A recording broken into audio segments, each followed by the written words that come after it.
Shalom, jadikan Yesus pusat segalanya. Renungan kasih karunia menyambut Bapak Ibu Saudara dengan sukacita. Dalam 2 Korintus 12 ayat 9 berbunyi demikian, tetapi jawab Tuhan kepadaku, cukuplah kasih karuniaku bagimu, sebab justru dalam kelemahanku lah kuasaku menjadi sempurna. Sebab itu terlebih suka aku bermegah atas kelemahanku, supaya kuasa Kristus turun menaungi aku. Roh Kudus sangat detail mengisahkan pertemuan Tuhan Yesus dengan dua murid dalam perjalanan menuju ke Emmaus pada hari pertama kebangkitannya. Dengan perasaan sedih dan berduka, dua murid berbicara tentang bagaimana Yesus yang sangat mereka hormati, kagumi, dan cintai diserahkan oleh imam-imam kepada imam-imam kepala untuk dihukum mati dan disalibkan. Sehingga mereka menjadi murung, kecewa, dan sedih. Inilah yang terjadi jika kebenaran tentang Yesus tidak ada dalam hati dan pikiran kita. Apakah Anda sedang murung, sedih, kecewa, tidak bersemangat? Kedua murid itu berharap Yesuslah yang membebaskan bangsa Israel dari pendudukan Romawi. Bagi mereka, Yesus ditaruh di akhir.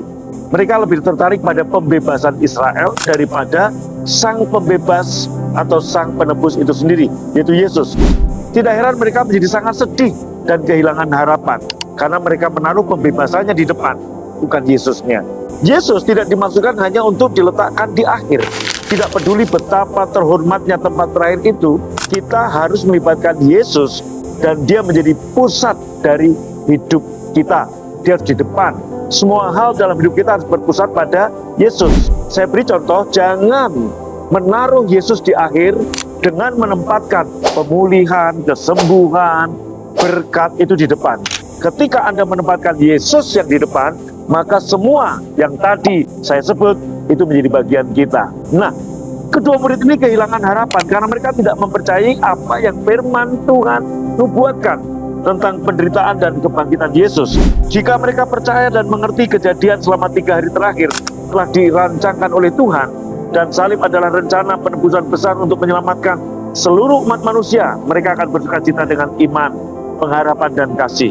Mereka akan sangat menantikan pertemuan mereka kembali dengan Yesus yang telah bangkit, dan bukannya merasa sedih dan patah semangat.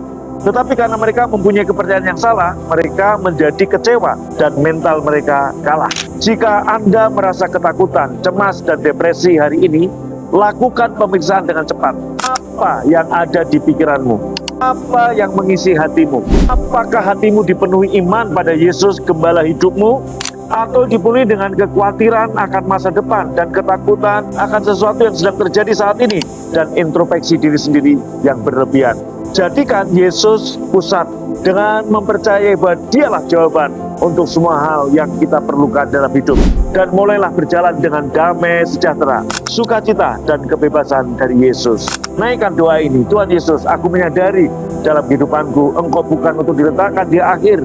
Bahkan walaupun tempat akhir itu adalah tempat terhormat, Engkau kutempatkan di depan, jadi pusat kehidupanku. Dalam segala hal yang kulakukan hari ini, aku memilih untuk mempercayai Yesus Gembalaku, Gembala agung dalam hidupku, dan kasih karuniamu cukup bagiku. Aku percaya, saat hatiku percaya Engkau adalah Tuhanku, Engkau akan membebaskanku dari kekalahan menuju kemenangan, dari tertindas termerdeka, dari terjepit melejit, dari kekurangan mengalami kelimpahan, dari kekalahan menuju kemenangan. Dalam nama Yesus, amin.